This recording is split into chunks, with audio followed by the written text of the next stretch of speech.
today? Everybody good? Good. Jeremy warmed you guys up for me. I appreciate that. Well, hey, good morning. Welcome to Hope City. My name's Justin. I'm one of the pastors here at Hope City. So glad that you guys are here today. And just if you're a guest with us, as Jeremy said, we're just honored that you would spend part of your Sunday with us. Know that you could be a lot of different places. And I just want to say welcome back. Like the last 2 or 3 weeks have been so crazy with weather delays and cancellations and all the things that we've experienced. And so I was just glad to get out of the house yesterday and actually experience some 40-degree weather today. I think it's supposed to be a high of 50, so I may go golfing this afternoon. Who knows? So, hey, I just want to dive into the most important aspect of my message. That would be go Rams, okay? And so, yeah, I know we do have some Patriots fans here, and you guys help us live out the axiom that it's okay to belong before you believe. Okay, and so we say everyone's welcome here, and you just test the limits of that by being a Patriots fan. But you're welcome here. We'll pray for you, ask that God shows up in your life, and that, yeah. So anyway, so you know who I'm rooting for tonight. Hope you guys have fantastic plans for the Super Bowl. We are finally, after 5 weeks, completing this series called Uncomplicated. We started it felt like in 2017. It was actually just the first week of 2019, right? And so I know we didn't have church 2 weeks ago, and some of you were snowed in last week. And so we are wrapping up this series called Uncomplicated. And the premise of the series has been life gets so stressful and so complicated, and we just continue to add things onto our plate and into our lives, and we step back and go, oh my gosh, I have no margin, I have no sanity, I have no time, I have no patience. And so we said, okay, what if in 2019 we strip back all of the things that complicate our life, and we just focus on 4 things to start the year. And so the first week of the series, we said, hey, if we're going to live an uncomplicated life in 2019, it has to start with pursuing God in a greater way. So what does it look like to pursue God? And then the next week we said, okay, if we're going to live an uncomplicated life in 2019, then we have to let go of the past. Because of Jesus, our past does not get to dictate who we become in our future. Like that, our future is set because of Jesus Christ. And so some of us aren't experiencing the plan that God has for us now because we're clinging to who we used to be. And so we're going to have to let go of that. And then last week, Trisha did a phenomenal job talking about margin. And how so often we live in such a frantic pace, we live with such busyness in our life that we're incapable of experiencing the heart transformation and the character formation that God longs to do in our life because we're just so flat out exhausted. And so what does it look like to create margin in our life? And today, I want to talk to you about what it looks like to connect with people, which doesn't necessarily feel like it might be uncomplicated because people are complicated. But I think what we're going to learn today is that living life with Jesus, you cannot separate living life with others. Like if you're going to live life with Jesus, it includes living life in community with other people.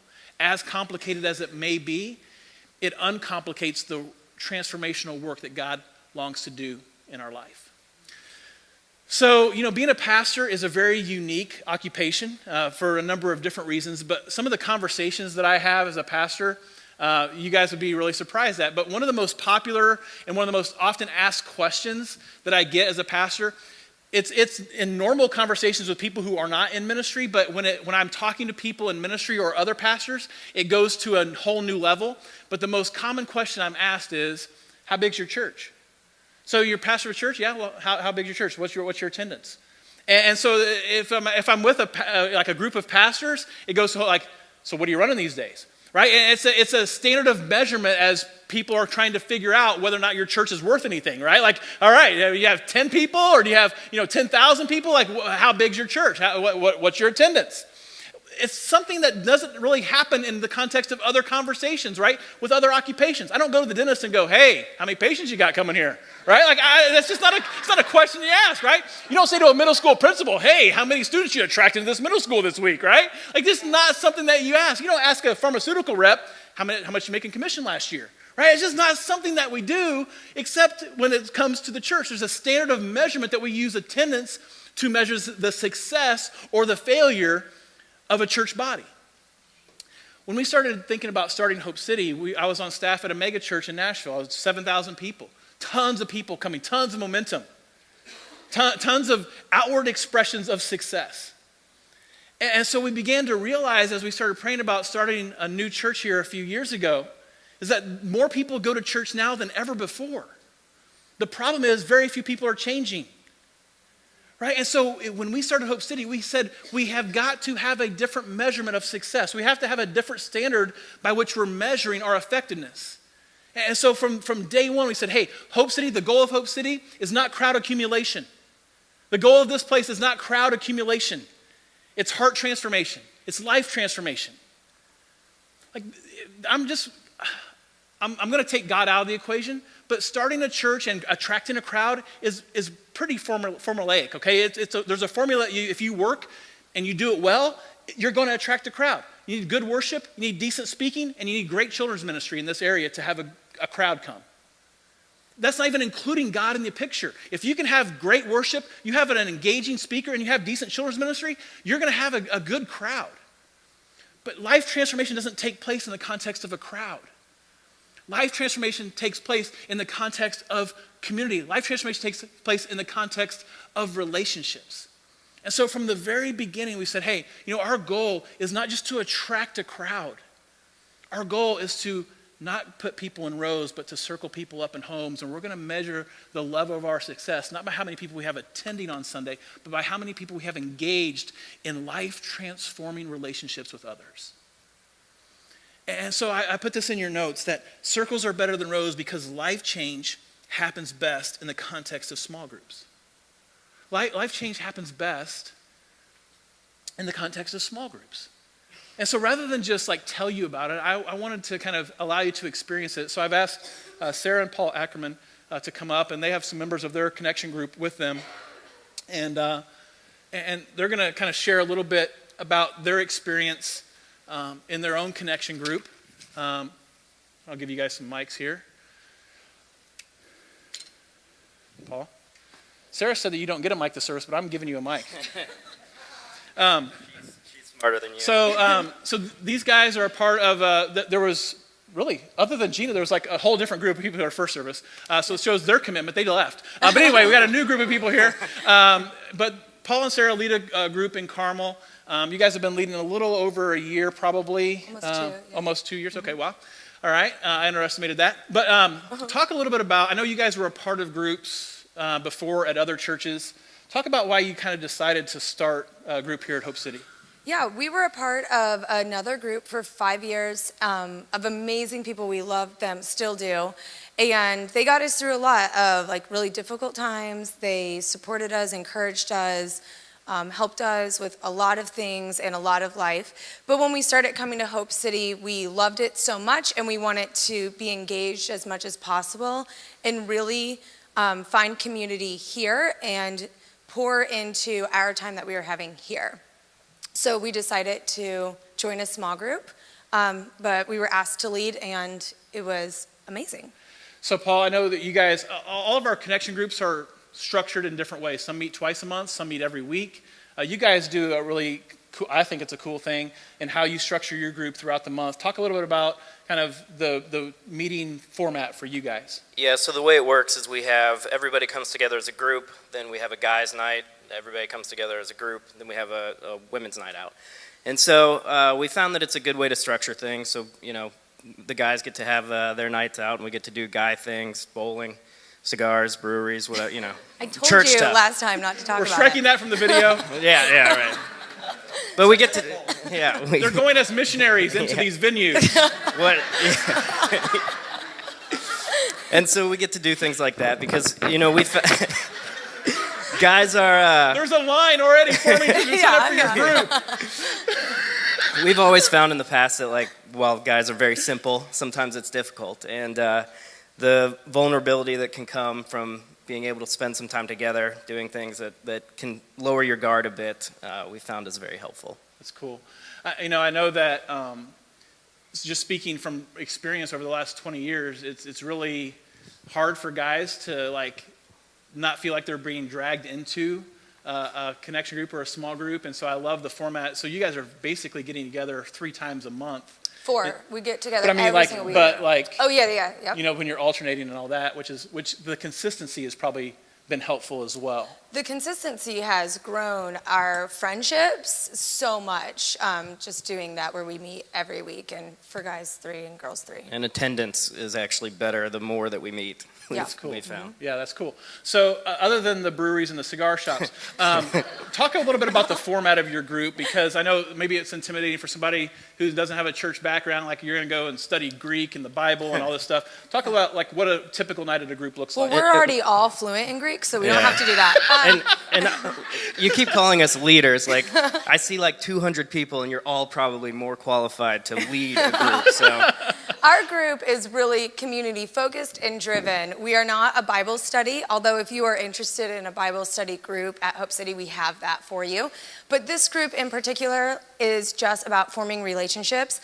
Aside from Sarah on the end, I didn't know anybody who joined our group until they were in our group, pretty much, with the exception of like meeting them at Hope City, but it was a very surface relationship. So we all jumped into this with no prior relationships with each other, and we decided that we're gonna just do it as friends and community and build that first. What we do is, Ted Sturgis is amazing. He gives you a list of questions from the previous Sunday service, and we go through those questions, and sometimes we get through all of them. Sometimes one is so good, it sparks such a great conversation, it's all we need for 2 hours to keep us talking. And sometimes we ditch it all together and we go to the back room at Kona or play volleyball or do something, all of us together. But really, we're just valuing the community that we're building and finding that it's getting all of us here every Sunday morning, because we want to see our friends an extra day during the week. We want to be here. We're not going to miss a Sunday, because we are loving the home that we're building in this group and the home that we have at Hope City. That's cool. Paul, maybe pass the mic down, and I just want to ask each of you guys just to share maybe just one thing that you appreciate about the group experience that you've had in the context of your group.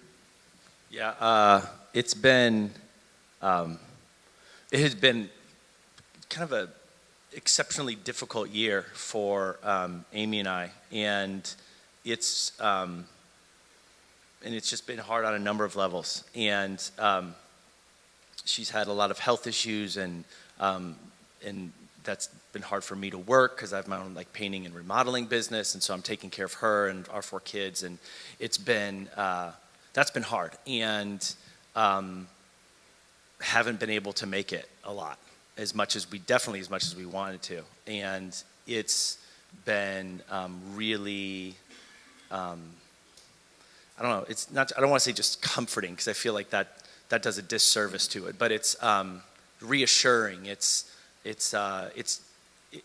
feels like you do have people who are behind you, you know, like and like there have been a number of times where I just kind of like I'll end up just losing it and bawling and my eyes out, and it's just I don't there's no judgment, you know, and that I think has been really I've really just appreciated that, and bowling, because I won the last game, so that's important. Hey, could you ask me? Amy wanted to be here, but she's really sick this morning, so just ask Amy that question, and I'm going to answer it, because she had. Amy, what do you think? Oh yeah, here's what she wrote. What I appreciate most about the group is that they never give up on each other. I've always struggled with self-worth and sometimes believing the lie that I have to earn love or acceptance by what I do rather than by who I am. And this group has cared and loved for me unconditionally. I've missed small group more times than I've been there because of some unrelenting health problems. And they've prayed for me, reached out to me, and never given up on me. And that is the embodiment of Christ and the kind of support what the community should look like in the church. And every time I'm able to go, even if the kids scream all the way there, I leave with a sense of peace and fulfillment. That's cool. Well, I'm the oddball in the group. I'm the only single person in our group, and I'm older than all of them. And so it's really comforting to know that they still accept me, who I am, because being a single person, sometimes fitting in a group is like putting yourself in a square peg. You're being a square peg, putting yourself in a round hole. It doesn't always fit. And I'm really thankful that this group of men and women have just kind of taken me in and just kind of loved on me and accepted me who I am. Gina, one of the things you said first service I thought was so profound. You initially were not going to join the group because... Oh, yeah. Well, I was in another group. I I've been with Hope City since it started, so I've been from day one when Justin had it at their house. So I've been in a couple groups, and one of the groups kind of said, well, we're going to go to a couples format. And when they first signed up, put their list out, it had said couples. I said, oh man, I wish I could come, but I can't come because I'm single. And Sarah said, no, we're not going to do it for just couples. It's going to be everybody. So, and I'm thankful that they've taken me in. Hello. This is my fiance, Lindsay. We actually just joined Paul and Sarah's group just a couple weeks ago. So Lindsay actually hasn't been, because she's been out of town for a month, and I've only been once. And one guy's night, bowling. I won the first game, just let it be known. Paul, did you win any games? Okay. Sorry. Closing prayer. Anyway, we were in another group for a year and a half, and we absolutely loved the group, and there was some uncertainty of what was going to happen with the group moving forward. And so Sarah reached out to us, and there's just no way Lindsay and I could not be in a group. I grew up never knowing what a small group was. I joined a group by myself, not with Lindsay. And the first time I remember leaving, I was like, what did I get myself into? And then I went back, and it just, I don't know, hit me. Having a community that everyone kind of believes in the same thing and they're all there for you is leaving every time was the greatest feeling. And then once we joined a group together, it just continued to get better and better. And there's just no way, we couldn't see ourselves in a group. And so that's why we joined Paul and Sarah's group, and the 2 times I have been, it's been awesome. It had. That's 2 times. But it's just knowing we're all in it together, and it gives you the experience to be vulnerable with each other, and everyone goes through busyness, like Tricia said last week, but that's not going to change really, but these people and other groups are there for you to get through it. And no matter how busy we are, I will never plan anything on the night we meet. And it I missed last week because I was out of town for work, but outside of that, I won't miss, if someone wants to do something on a Tuesday night, it's gonna have to move. That's awesome. So Yeah, so I have not been yet, but I'm sure it'll be great. But just small groups in general, especially for me, I just enjoy getting to be vulnerable with other people and just growing in a way spiritually that is different from coming to church every Sunday. So. All right, and I'm the other Sarah. And I'll try to be brief because my husband's in elementary, so he won't want us to run too far over. But so I know for me, or for us, one of the things when we started coming to Hope City, our goal was to really be more intentional. One of the reasons we had left our last church was just that we didn't really feel like we were getting a lot out of it. We'd breeze in on Sunday, breeze back out, check back in next week. And part of that was because we weren't investing in anybody else. So that was one thing. It's okay, if we're gonna really try to make this our church home, let's try to be intentional about the people there and investing our time and our resources and all of that. So it's just a great way for us to have really built deeper relationships with more people. So when we are here on Sunday, it's not oh, hey, how's your week been? It's, how'd that presentation go? How was the basketball game or whatever? You know more about what's going on and can really be more meaningful. So one, just building relationships from nothing, but also, like Sarah said, we've known each other since 4th grade, and we were college roommates. Our families are friends. We've grown up together, and for 25 years, I would have told you she's my best friend. But just this past 2 years, it's been a whole new level of deepness and closeness that we've felt. Our families, our kids, our husbands hang out without us now, and so that's a side note, but so just things that not only can you meet people, but really grow deep and meaningful relationships. So it's been really awesome for us. Can you guys help me thank them just for sharing that? It's good. I want to show you guys just a picture I got this week. This is just a picture of all of our groups. We have 13 groups that, as of today.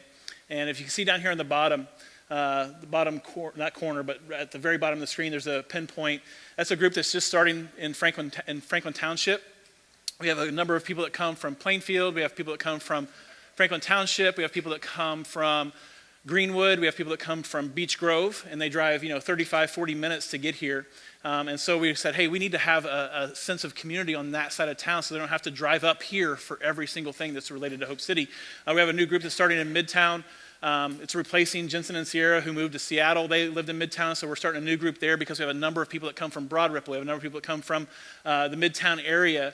And we have some Butler students. We have IUPUI students. And so we want to try to serve that community. And then over here to the left, it looks like, see Fayette. There's another pinpoint right there. That's the west side of Indianapolis, Andy and Shelley Wild's group. We have a couple of groups in Zionsville. And just moving all the way up over to the top right, that's a group that meets in Noblesville. We have a number of groups that meet in Carmel. And then we also have a group that meets in Fishers. And as you can see, we're 2 years into this thing, and we don't want to have a concentrated amount of just attendance here. We want to spread the message and the essence of hope across our city. And that happens in the context of groups, right? The decentralization of the church across our city is what's going to be transformative. Yes, it's going to be amazing that we continue to grow here in attendance, but we're going to fall short of God's plan for us, not just as a church, but for us individually as people, if we don't take what we're getting here and dispense it out into our communities. And that happens best through the context of small groups. And so all of those can be found on the app. There's a list of them that are back there at Guest Central. There's a number of people that are going to be at the connection group table after the service. But I've just seen in my own life personally, there have been moments in services where I have made decisions. I made a decision to trust Christ with my life in a church service. I made a decision to go into pastoral ministry in a church service. So I'm not negating the importance of church services. They're very important. But some of the most influential and some of the most formative conversations I've had as a husband, as a parent, as a pastor, as a man have happened in the context of small groups. The idea of this church was planted in our hearts and minds in July of 2013 over dinner at Chili's. We had dinner with Chris and Cindy Johnson. This is a picture from that dinner, July 2013. We were up here speaking at the North American Christian Convention. Trish and I were doing a marriage talk at that convention. We texted Chris and Cindy and said, hey, do you guys want to have dinner tonight? We go out to dinner and we're sitting there and we're just talking through what God is doing in our life. We were traveling and speaking full time at that point on marriage. And Chris said, if you ever decide to move back here and start a church, we're all in. And that was 2 years before we ever moved back here. It was just the idea, just getting knee to knee and eye to eye across from queso. Everything is better with queso, right? Especially from Chili's, right? It comes out in that little skillet, right? And it's not good for you, it's just good. And so I don't know if it was the queso talking, I don't know if it was the Holy Spirit, but something happened at that dinner, right? But the idea, that did not happen in a church service, right? It was just a conversation that it was an insignificant. I think my wife said, oh, heck no, that's not happening, right? I think that was her response. Never going to happen, right? But God began to work over the next 2 years, and the idea of Hope City was birthed, not in some big magical way, not some magnificent way, but just over dinner one night. And so Sunday mornings are important, and we're committed to creating environments on Sunday mornings with transcendent moments, and transcendent just means when heaven touches earth. That we want you to come here, and we want the music and the worship to draw you into the presence of Jesus, and we want the message to point you and push you closer to Jesus. But this is inspiration, right? Transformation takes place in the context of relationships. There's a reason why Jesus himself, only having 3 years to do pastoral ministry, chose to live with people rather than preach all kinds of messages. Yes, he taught in the synagogues, he did the Sermon on the Mount, but the majority of his life was spent, if you look at all 4 Gospels, Matthew, Mark, Luke, and John, it's not just a recording of all his sermons. It's a story of all his relationships. Why does Jesus cry when Lazarus dies? Because he cared deeply about him as his best friend. Why do the disciples get so fearful and so emotional when Jesus is crucified? Because he had lived life with them. They thought the dream was over. right? There was a relational connection that was much deeper than just his platform or his sermon series, right? So if the Son of God chose to live life that way, what makes you and I think that we should not live life that way? Like, following Jesus is this assumption that we're going to do life together. Life as a follower of Jesus means that we'll do life together. You know why? Because that's how Jesus did life. All throughout the Bible, it's reiterated in all kinds of passages. Look at all these places. This is just a small sampling. Be at peace with one another. Admonish one another. Speak truth to one another. Be devoted to one another. Honor one another. Wash one another's feet. There's this assumption that's made all throughout the scriptures that if you're doing life with Jesus, then you're doing life with other people. The two are not separate. That relationships are a part of our natural posture as followers of Jesus. And so I was thinking, what keeps us there? There's a lot of different reasons for many of us, but I thought of three probably most common reasons that we don't engage in relationships at a level that allow us to experience transformation. And the first is this. That we allow our schedule to rob us of deep relationships. We allow our schedule to become the excuse that we use of why we're so lonely, why we don't have any deep friendships. Because our first response when we think about adding something on a Tuesday night, I'm so busy. I'm just too busy for that. And so we allow our schedule to dictate the level of relationships that we have. And then we wonder why we feel so isolated. We wonder why we feel so alone. We wonder why we don't feel so connected. You know, there is a timer that starts when you walk into the front of this church that drives me. There's a 6 to 8 week window that we have as a church to provide a level of connection for you beyond Sunday morning, or the odds of you staying here are very slim. And so if my goal was just to build attendance, we would make this church all about hype and very little about hope. Because hype is what draws a crowd. But we want this place to be about relationships. And so we're driven I want to focus on engagement, not attendance. And in order for that to happen, you have to be willing. It was one of the reasons why we chose to move forward with our service last week. We were up in the air. Are we going to cancel, not just the service, but we wanted this series to run the month of January.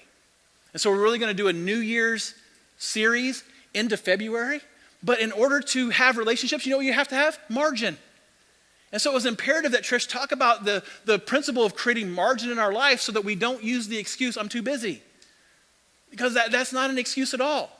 Okay? Secondly, I think the older we get, the more wounds we carry, and the more wounds we carry into relationships.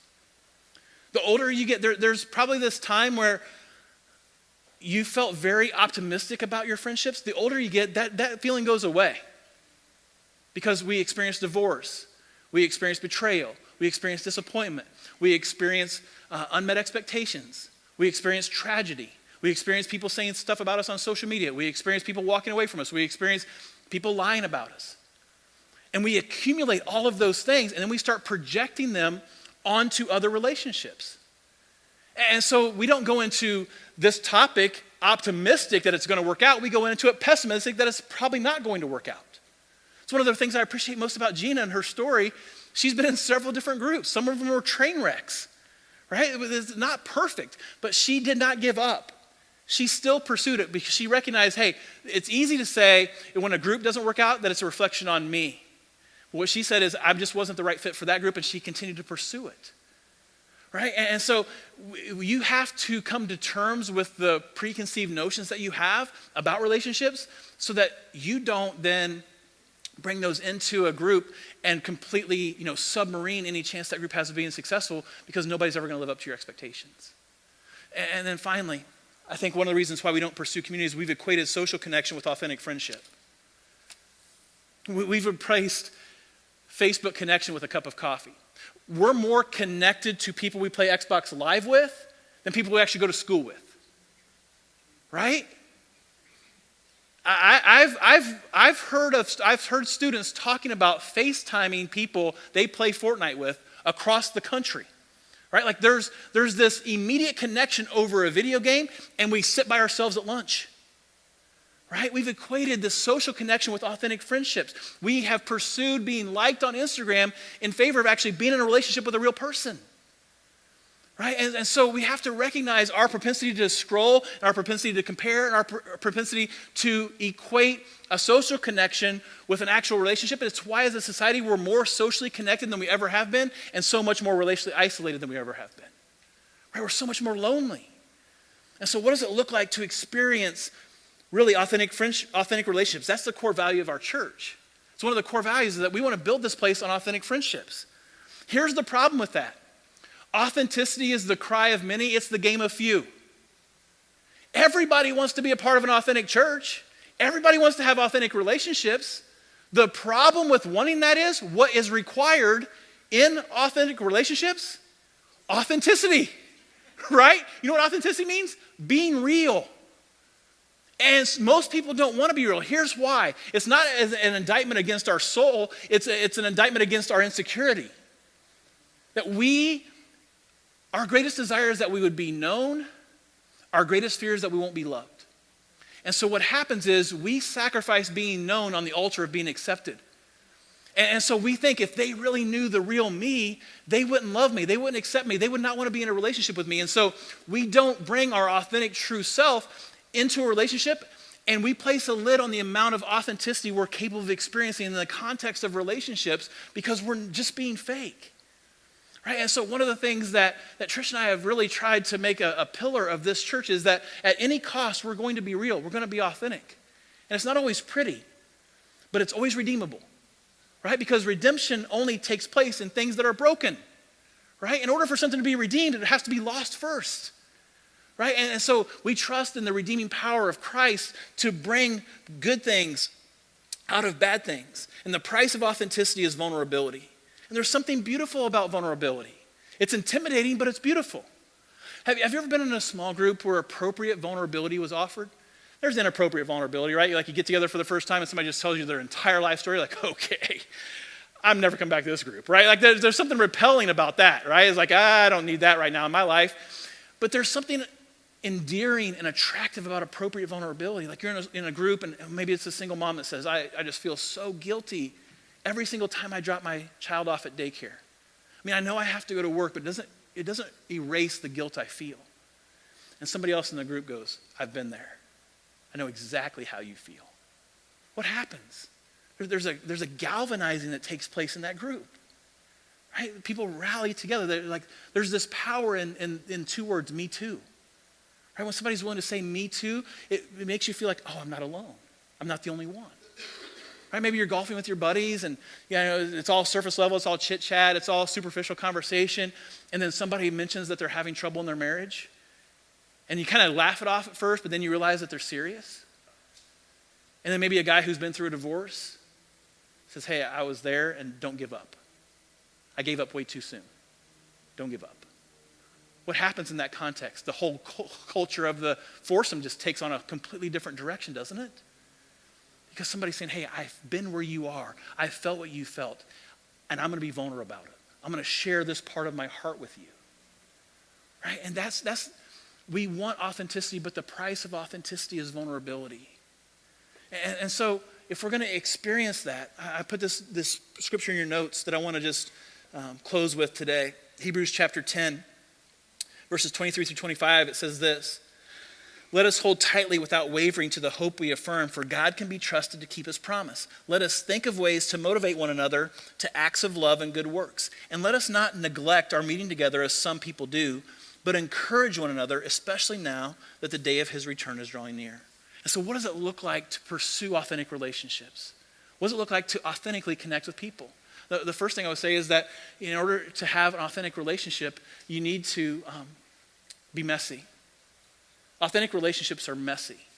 They're not perfect. They're not always put together. They're messy. James chapter 5, verse 16 is one of my favorite verses, but I love how the Message translates this verse. It says this, make this your common practice. Confess your sins to each other and pray for each other so that you can live together whole and healed. I love how he phrases that at the end, whole and healed. A few years ago, Trish and I were asked to do a video for this national ministry. They wanted to send it out to several thousand pastors and their wives on how to create a healthy marriage and ministry. That was the theme. We need a 12 to 14 minute video on how to create a healthy marriage and ministry. And so it was due on this Friday. We had a number of weeks to do it. We didn't get it done. We were speaking quite a bit. We were traveling every weekend. And so it comes to the Friday. We have a speaking engagement. We're packing. And Trish is like, we have got to do this video before we leave.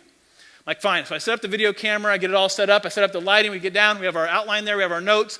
We go into it. We're like 6 minutes into this 12-minute video. And I think we're crushing it. There's great chemistry. There's great energy. We're bouncing off one another. And Trish is like, time out.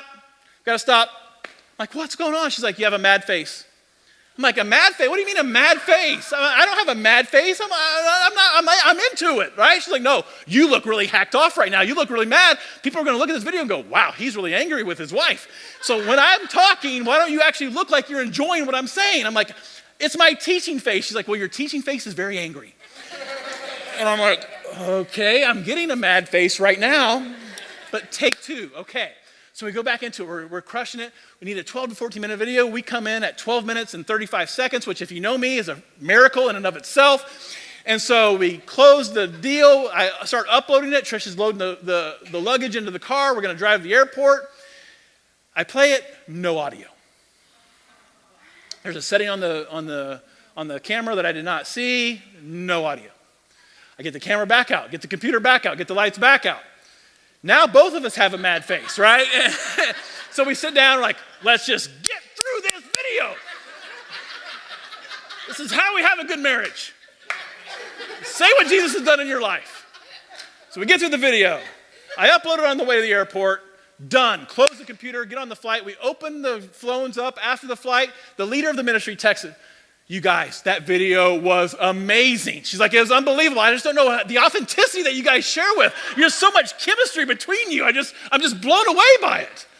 I'm like, oh my gosh, that was the biggest fraud in the world, right? Like, but that is Sunday morning, right? We argue all the way here. We walk in like, how you doing? I'm doing great. How you doing? Right? How about some donuts? Right? Like that is the Christian life. We can polish ourselves in view of other people and come across looking very authentic and very put together, and our life is falling apart. And if you want to be a part of a church that is actually being authentic, it's going to be messy. It's not going to be perfect. It's going to take work. That's what I love about Gina. She just went on to the next group. It was messy, but she kept at it. And we can fake it so well. And I love the way that the message says this at the end. It says, confess your sins to one another so you can live together whole and healed. So there's three assumptions that this verse is making. The first one is that you're going to have sin. Right? You're going to miss the mark. You're not going to be perfect. Your life is not always going to be put together. There are going to be things that you need to confess to other people. And you need to have relationships in your life that can be messy enough to confess them. The second thing that is assumed here is that if you're going to be whole, it means that you're broken. Right? At some point, you were broken in order to be made whole. And so brokenness is not a sign of weakness. It's a sign of desperation. It's a sign that you actually need a Savior, that you cannot make yourself whole. And so there's an aspect of confessing that and being messy in the context of relationships that actually allows you to move beyond brokenness into healing or into wholeness. And finally, if you're needing healed, it means that you were damaged. Right? That this world has maybe beat you up. But as you enter into a messy relationship, that there's a healing, there's a cathartic aspect to that relationship that begins to take place. So authentic relationships are messy. Secondly, authentic relationships are life-giving. Look at verse 24. It says, let us think of ways to motivate one another and act towards one another in a way of love and good deeds. To motivate one another to acts of love and good works. My guess is that there is a gap between who you are today and who you know God is calling you to be. There's a gap for all of us, right? And I think we get so hung up in the church on what discipleship looks like. You know, the most simplest form of discipleship that I can think of, discipleship is a fancy word for transformation. It's becoming more like Jesus. That's what discipleship is. And that takes place as we learn about God and His Word, as we experience God through prayer and worship. All those things are important. There's a spiritual discipline aspect to discipleship. But if you look at how the disciples' lives were changed, they were changed in the context of a relationship with Jesus, not by a sermon that He preached, but by being on the boat and watching Peter walk on the water, by watching him multiply 5 loaves of bread and 2 fish. Like there was an aspect of living life together that allowed them to experience the transformation that God required for them to start the movement that we're a part of today. Right? And so if you want to close that gap, my experience has been it happens best in the context of circles, not rows. right? Instruction and information about God is important, and corporate worship is a command, so I'm not negating that.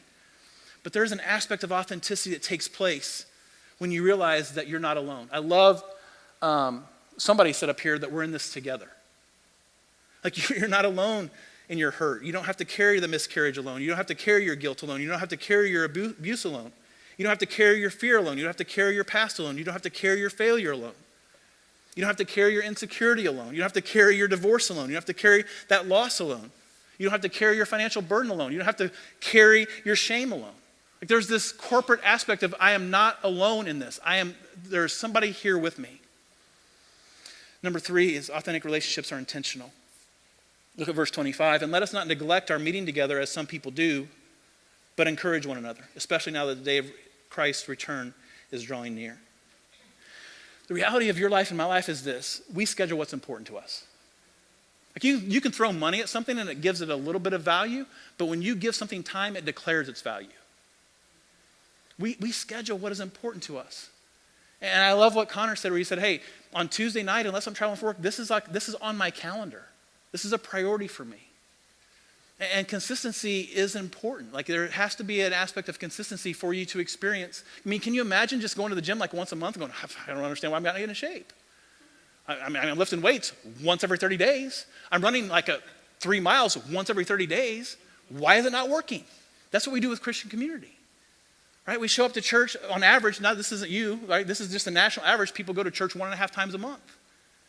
And then people, are too busy for connection groups or small groups, and they're like, well, I don't understand why God isn't showing up in my life. I don't understand why I just don't feel connected. I don't understand why nobody knows me.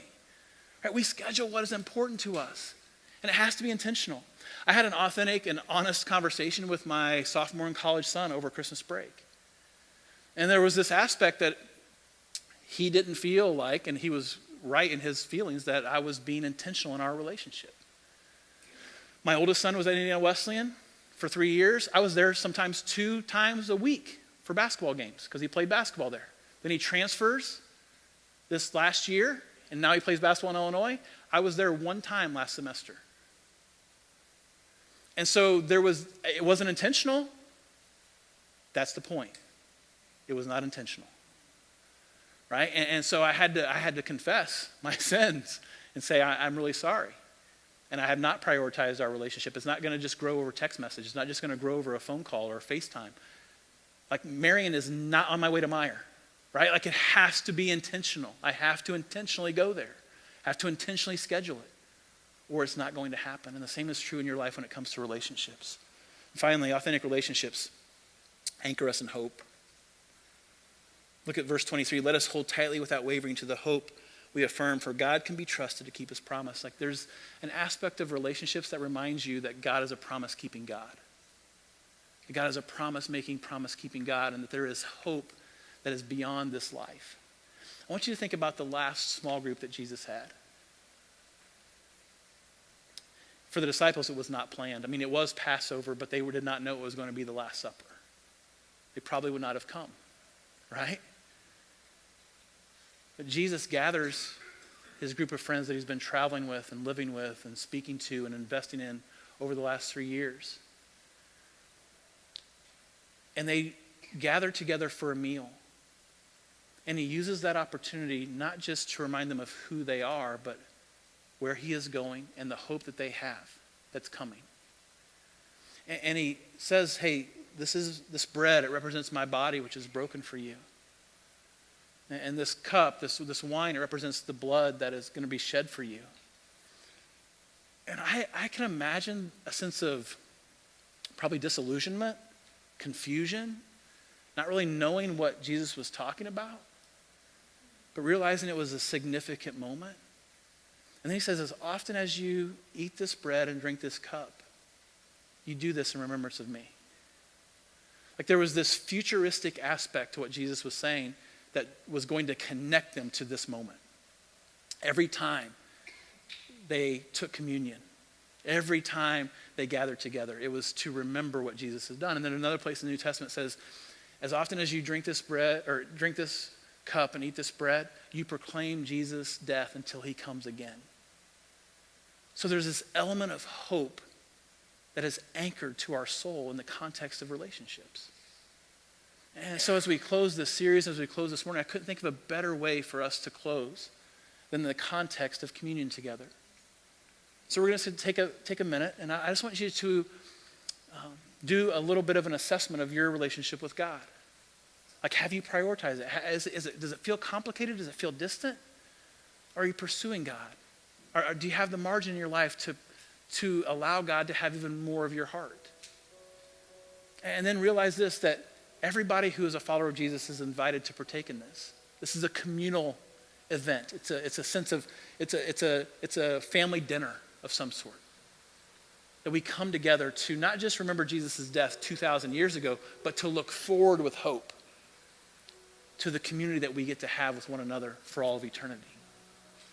And so I'm going to pray, and I invite you to stand here in a second. And this table over here has some regular bread and some juice. I want to invite you just to take a piece of bread and dip it in the juice, and you can make your way back to your seat as the band leads us in a worship song.